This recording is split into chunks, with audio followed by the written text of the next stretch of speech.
ఇది పట్టుకో సత్య గారు పట్టుకోవడం దిగులు మనం పట్టుకున్నాం ఆయన పట్టుకో. సోనియా గారు హెల్మెట్ అవుతున్నారంట ఫెయిర్ ఎలిమినేషన్ కాదా మీరు చెప్పండి కొంచెం ఫెయిర్ ఎందుకంటే ఆమె అందరు గొడవలు పెడుతుంది కదా. ఆమె అందరినీ గోకుతుంది, నిఖిల్ని గోకింది, పృథ్వీని గోకింది. ఆమెని వేరే వాళ్ళు వచ్చి గోకుతుంటే ఐఎమ్ పతివ్రత, ఐఎమ్ ట్రెడిషనల్ అంటుంది. మనకంటే వెళ్ళి హక్స్ ఇస్తుంటే I'm not comfortable, is touching my hands అంటుంది కదా. సో ఆమె పెర్ఫెక్ట్గా ఉంటే అందరూ పెర్ఫెక్ట్గానే ఉంటారు. సో మా బయటకు వచ్చి మంచిదే. సో మనకంటే గేమ్ ఎట్లా ఆడుతున్నాడు అసలు నచ్చలేదు. ఆయన అంతా ఒక డ్రామా, ఎమోషనల్ డ్రామా ఆడుతున్నాడు. నాకు ఈ గేమ్లో గెలడం చాలా ఇంపార్టెంట్, గెలిస్తేనే నా పిల్లం వస్తుంది, నా బిడ్డ వస్తుంది అంటున్నాడు. చాలా ఫన్నీగా ఉంది. ఆయన ఎందుకు వెళ్ళాడు కూడా అర్థం అవలేదు నాకైతే. Vishnupriya and Prithvi love track ఎట్లా అనిపిస్తుంది? విష్ణుప్రియకి నేను సపోర్ట్ చేస్తాను. ఆమె చాలా పెర్ఫెక్షనిస్ట్, మంచిగా ఆడుతుంది. యాంకర్కి కూడా మంచి మార్కులు తెచ్చుకుంది ఇంతకుముందు బయట. సో ఆమెకి నేను సపోర్ట్ చేస్తాను. ఆమె ఏం చేసినా కానీ కరెక్టే. సో నాబిల్ గేమ్ ఎలా అనిపించింది? నాబిల్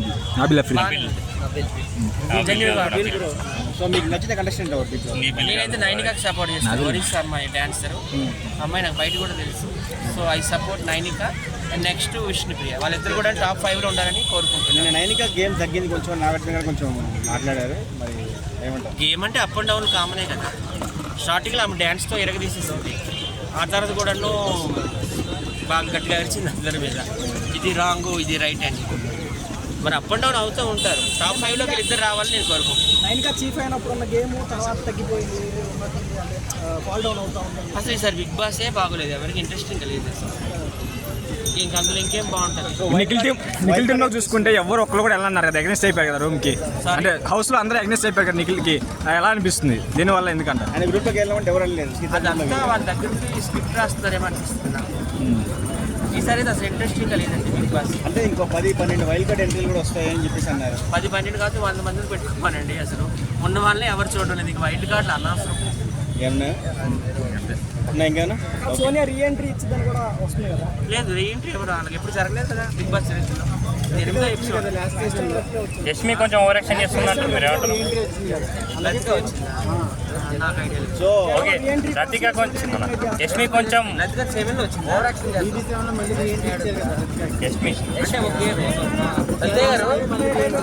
సత్య గారు యష్మి గురించి మీరు ఏం చెప్తారు? యష్మి కొంచెం ఎక్స్ట్రా చేస్తున్నారు. యష్మి ఏమో వాళ్ళు అటు స్క్రిప్ట్ రాసి ఇస్తున్నారు, అట్లా ఓవర్ యాక్టింగ్ చేయమని.